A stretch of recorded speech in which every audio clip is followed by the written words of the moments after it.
যিহে গেলা ডাৱৰীয়া নহয় পেট পোহা দি শুই আছিলোঁ। তাৰপৰা মায়ে ক'লে ঘৰত পেট পোহা দি কাম বন নাই শুই থাকিব নালাগে পথাৰলৈকে গুচি যা।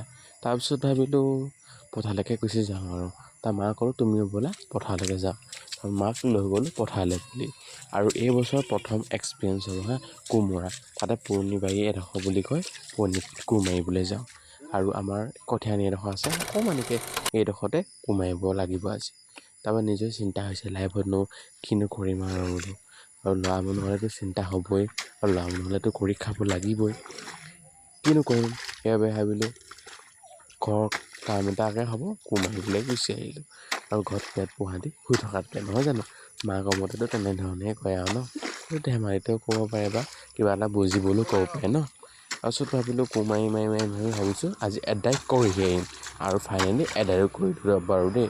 টাইম লাগিলে যথেষ্ট টাইম লাগিলে তাৰপিছত আমাৰ এদায়ো হৈ গ'ল। বোকা খচিছে নেকি? খচক খচক আপোনালোকে সৰুতে বোকা খচিছিলে নাই জনাব দেই। প্ৰথম কোৰ মাৰিছোঁ মানে এইবছৰ প্ৰথম কঠীয়ানি কোৰ মাৰিছোঁ ৰাইজ। ভাবিলোঁ আপোনালোককো দেখাওঁ।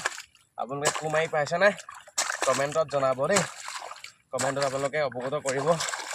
মই কোৰ মাৰিব বৰ নাজানো এইটো খেতি কৰা ঘৰৰ মানুহ যে কৰিব লাগিবই আৰু সেইটো কাৰণে ভাবিলোঁ কঠীয়ানিডোখৰ কোৰ মাৰি দিওঁ আপোনালোকে জনাব।